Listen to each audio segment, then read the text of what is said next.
Hello and welcome to Maximum Filth, the first talking book about Cradle of Filth. It was written and researched by Mark Crampton, music is by Amanda Thompson, and it's read by Louise Weekly.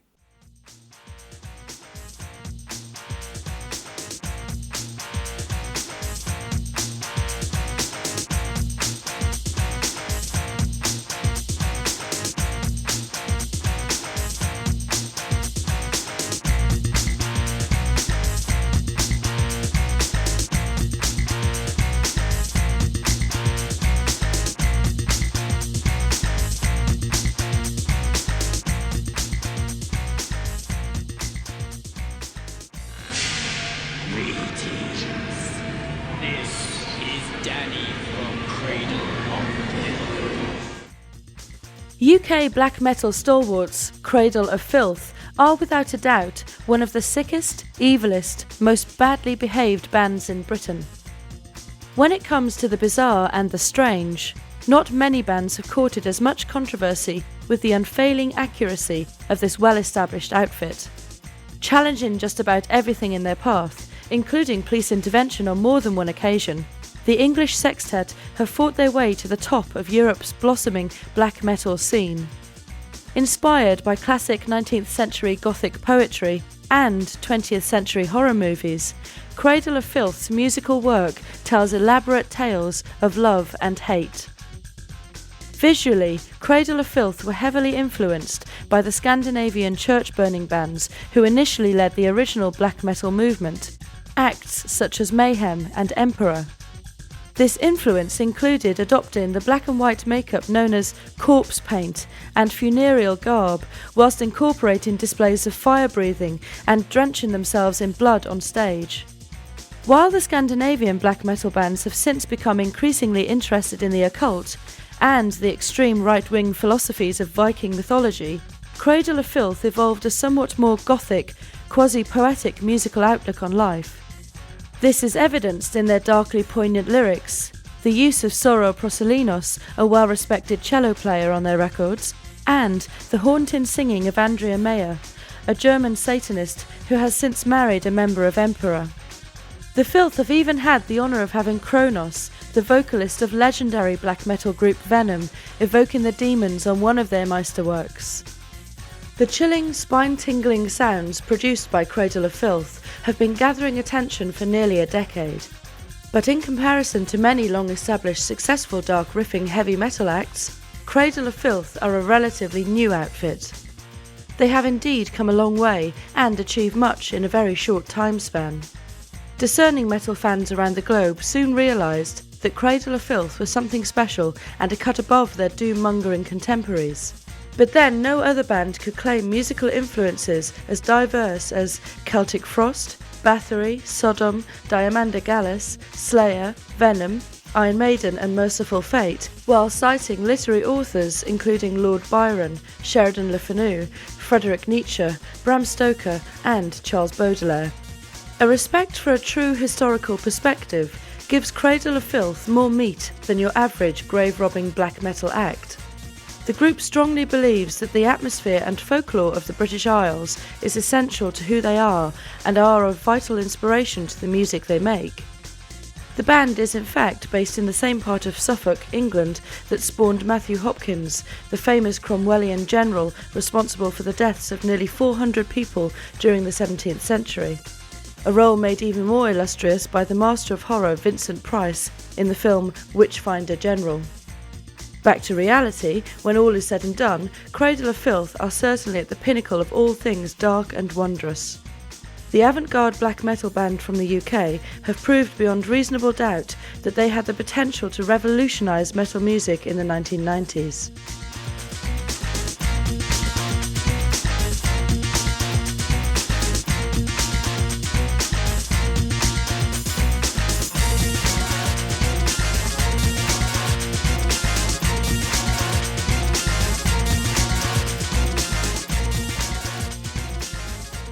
I mean, I know what we do sometimes is a bit beyond the norm, but I think, we come from a different, we have a different viewpoint on life, and I think that what we do is totally acceptable.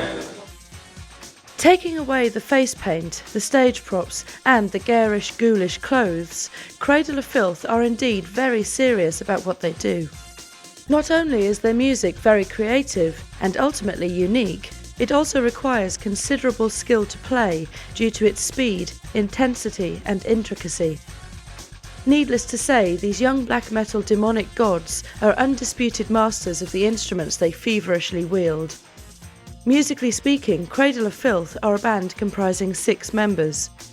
On top of the usual instruments of guitars, bass, drums and keyboards, they quite regularly introduce accordions, cellos and all manner of male and female vocals to create an atmosphere which is both enthralling and absorbing.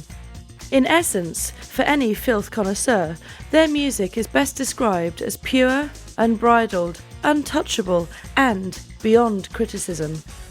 Some would go so far as to call the music godly, except that the lyrics and band members tell a story which is quite the opposite, so maybe ungodly would be a better description.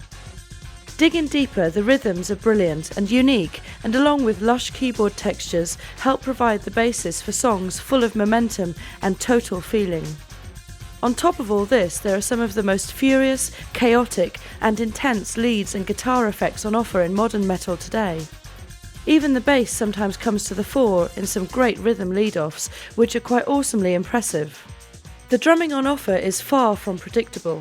In particular, the loud snare cymbal combinations, as well as the bass drumming, which sometimes seems to create minor rhythms of its own, provides a solid backbone. Cutting high over all this sonically interwoven mayhem are some truly amazing vocals. And, judging by concert reviews, are created without the aid of any artificial devices. They're extremely frenzied, intense, demonic and painful screams with which no effort is spared. This makes them a little hard to understand without the aid of a lyric sheet, but hell decreed they were meant to be that way. An assortment of backing vocals, including the deep male voice, the vampiric overture and sexy lustful female enchantments reciting phrases of evil through verbal prose, are somewhat easier to understand. All combine in a perfect manner to create one of the great appeals of Cradle of Filth's music.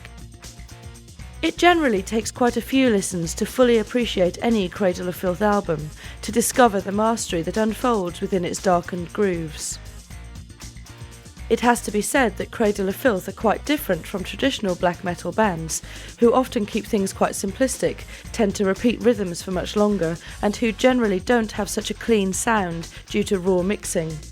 The Filth defy stereotypical categorization. For the uninitiated, the music that the 6-piece creates can be best described as black gothic romantic metal, if such a tag exists. The earthy elements that make up their sound, a wealth of evil vocals from high-pitched shrieks to a deep, deep growl, crushing guitars, thumping bass, pounding drums and swathes of keyboards all blend together beautifully in order to create a unique, majestic and supremely dark atmosphere. But the Filth do have a metal heart, as the core of the band's sound remains a blizzard of apocalyptic guitars and vocals.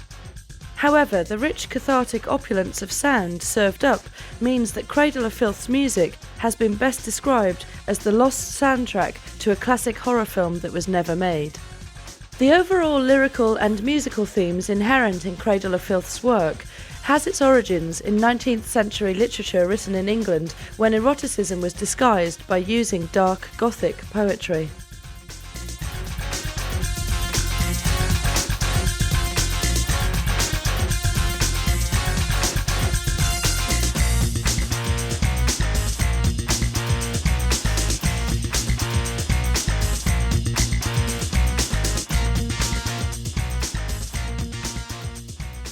My mum don't like the t-shirts, you know what?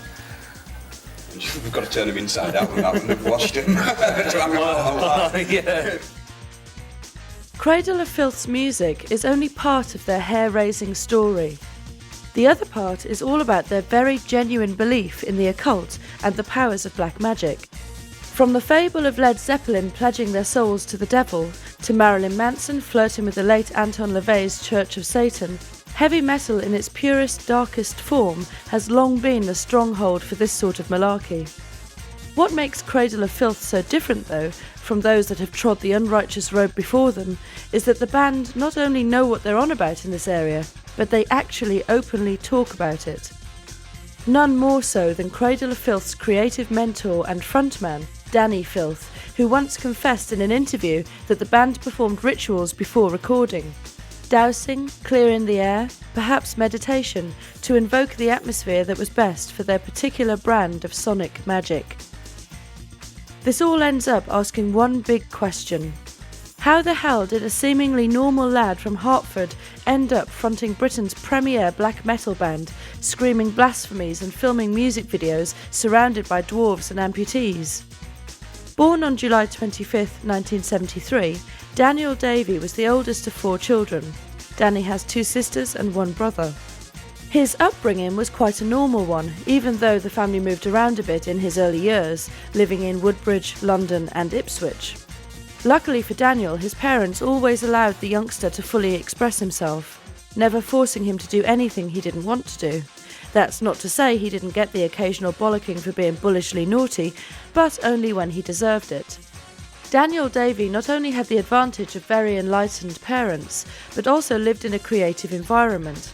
His parents were into art and literature, so he always had these things close to hand. On the musical front, Daniel's father was something of a reggae nut. On more than one occasion he would come home to find a funny-smelling waft of smoke coming from the sitting room, whilst Bob Marley blared out of the speakers. Mr. Filth Sr. also gave the young Daniel his first ever record player, a massive old Panasonic music centre with a stylus that used to carve its way through the records. In fact, it was his father who introduced Danny to the dark side of life when he allowed his son access to read his entire collection of Dennis Wheatley novels. Our Daniel quickly became fascinated with the horror writer's work. Of course, it was downhill all the way from there. The impressionable Daniel Davey was completely transfixed.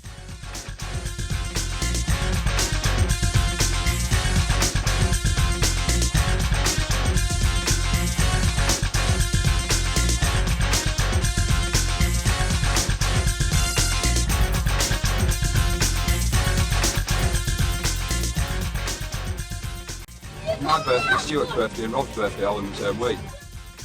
In his early years, Daniel took his education very seriously and always made sure that he got his homework done on time. Despite his latter-day rebellious persona, he was something of a swot at school, determined to get all the qualifications he needed in later life and pass his exams. That's not to say that he didn't get up to any pranks. Who doesn't? On one occasion, he and a mate were smoking in a secluded part of school and nearly burned down the gym. Daniel was very nearly expelled another time because he put a load of sharp objects in a pencil case, threw it to a mate as a lark, and hit a teacher. Unfortunately, there was a compass point sticking out of the case, and it stuck her right in the forehead.